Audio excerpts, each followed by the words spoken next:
Hello boys and girls, it's Victoria. I am back again to read you some more stories and give you some more ideas of things to play. So our story today is called A Spot of Bother. It was a fine summer's morning on Hilltop Farm and Pig was enjoying a big breakfast of juicy cherries. Yum yum, said Pig after he finished his meal.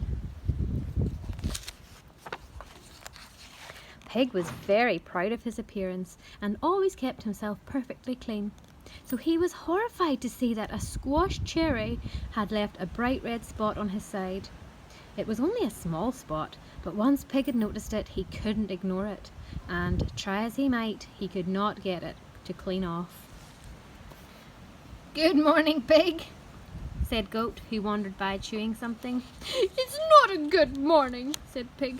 "Can't you see this bothersome spot?" "It's a monstrous misfortune," said Pig. "Don't worry," said Goat. "I'll soon clean it off." And he began licking at the spot. Goat finished licking and stepped back to take a look. "Sorry, Pig," said Goat guiltily. "It must have been the beetroot I was eating." "It's a terrible tragedy," moaned Pig. "Don't worry," said Cow. "I'll soon clean it off." Cow fetched a mop from the tractor shed and she rubbed it on the spot. Cow finished rubbing and stepped back to take a look. "Sorry, Pig," Cow said contritely. "There must have been some tractor oil on that mop." "It's a dreadful disaster," wailed Pig. "Don't worry," said Sheep.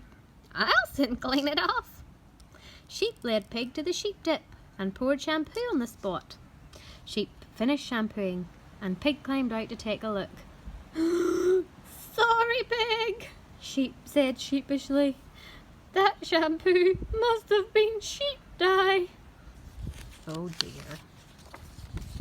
"It's a calamitous catastrophe," howled Pig. "At least you're all one colour now," said Pig. "I think blue rather suits you," said Goat. "So do I," agreed Sheep. "No, it doesn't. I look like a giant blueberry." Pig couldn't bear for anyone to look at him, so he ran off and hid behind the barn. He didn't come out until it was dark, and even then he crept around the edge of the farm so that no one would see him. Unfortunately, it was so dark that Pig couldn't see where he was going, and before he knew it, he'd fallen into a big muddy puddle. And by the time he'd crawled out again, he was covered from head to trotter in thick, sticky mud.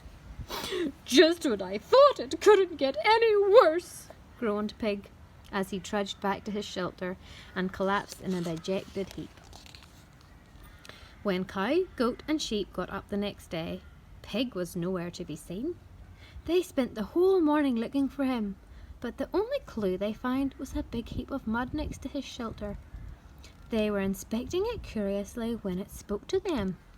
"Go away," said the heap grumpily. The other animals gasped in surprise as Pig raised his muddy head. "I didn't think things could get any worse than they were yesterday, but look at me now," grumbled Pig. The hot sun had dried out the mud, so it cracked and fell off as Pig got to his feet and shuffled away. "But Pig," mooed Cow. "You look fantastic," said Goat.